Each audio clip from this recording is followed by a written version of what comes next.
qué papel tenía la mujer en el antiguo Egipto a partir de a donde hemos llegado, ¿no? ¿Qué se esperaba de ella?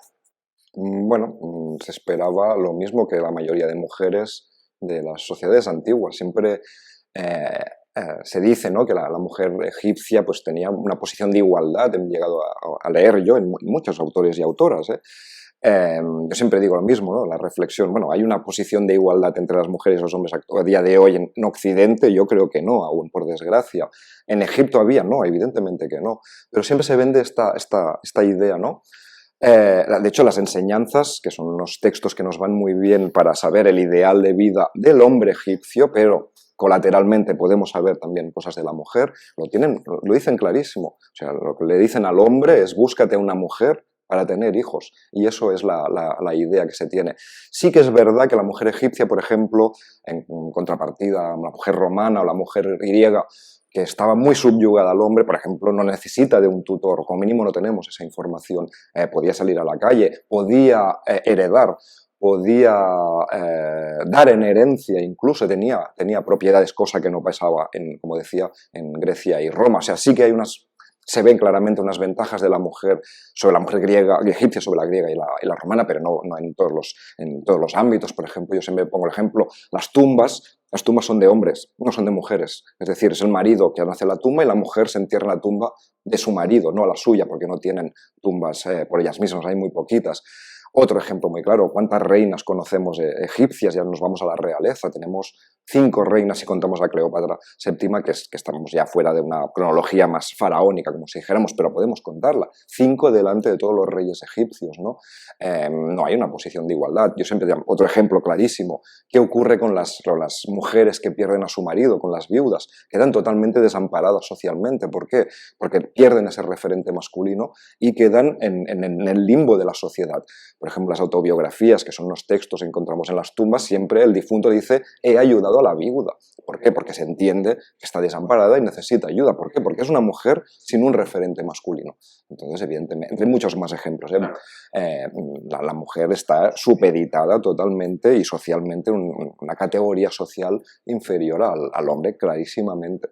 Y entonces, ¿cómo esas reinas llegaban a ser faraones, que es una figura masculina, ¿no? Pero masculina por definición, ¿no? Si profundizas en lo que es el concepto de faraón, entonces, ¿cómo llegaban estas? Porque está Cleopatra, las dos grandes, ¿no? Las dos más famosas a lo mejor son Cleopatra VII y Hatshepsut, ¿no? La gran reina que construye pues, ese super templo. Entonces, ¿cómo llegan allí? ¿Qué es a quién matan? Bueno, de hecho, creo que el Hatshepsut es el ejemplo clarísimo. Como bien dices, por definición el rey es masculino. ¿Por qué? Porque es Horus. Horus no es femenino, entonces no tiene cabida una reina, precisamente. ¿Por qué? Porque el faraón es eminentemente masculino, porque es Horus, y se acabó. ¿Qué hace Hatshepsut? De hecho, a mí me parece... Claro, Cleopatra VII, estamos en tiempos muy tardíos ya, y se ha mezclado ya lo griego...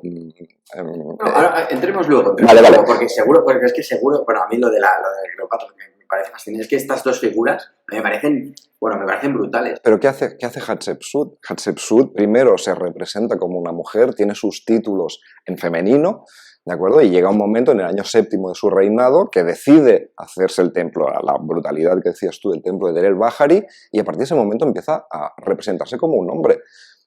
No lo sé, pero a mí la sensación que me da es que al principio sí que acepta, como si dijéramos, la corregencia con Tutmosis III. Es una corregencia, el rey es Tutmosis III, porque los años de reinado son a partir de Tutmosis III, no tenemos años de reinado de Hatshepsut, por lo tanto a mí esto me está indicando que el reinado de Tutmosis III, y seguramente en el año 7 o alrededor del año 7 es cuando hace el clic y realmente ella se cree faraón. Que no faraona, siempre digo en broma, ¿no? Que la faraona es la Lola Flores, no Hatshepsut, porque el título de rey es masculino y ella se representa como un hombre. De hecho, en Der-el-Bahari, todas las representaciones que tenemos de ella es como un hombre. ¿Por qué? Porque ya es rey. Claro, pero la corte la acepta, es decir, el pueblo la acepta como reina, se supone, ¿no? Y la corte más, a lo mejor, yo qué sé, los más los más fervientes creyentes de la figura masculina del faraón la acaban aceptando porque no son 1 o 2 años. Sí, pero no sabemos si la acaban aceptando. De hecho, Hatshepsut no sabemos cómo muere, no sabemos. Y No sé, no hay... bueno, hay problemáticas con su momia. Y después Hatshepsut sufre una damnatio memoria, es decir, se le borra el nombre, se le borra la figura. O sea, sí que hay algún problema allí que después no se acepta. No sabemos, seguramente fue en época ramésida, incluso hay gente que pensaba que puede ser el mismo Tutmosis III, yo no lo creo, porque Tutmosis III es el general de Hatshepsut y trabajan durante mucho tiempo juntos, pero lo que está claro es que algo falla porque se le hace una damnatio, se le borra el nombre, se le borra su figura, por lo tanto no es aceptada. En las listas reales posteriores que tenemos de época ramésida, Hatshepsut no aparece, es decir, se la elimina de la historia realmente, igual que se elimina a Ajenatón por otros motivos totalmente distintos, que también sufre una damnatio, por lo tanto no todo el mundo estaba de acuerdo con que ya con una reina estuviera en el trono.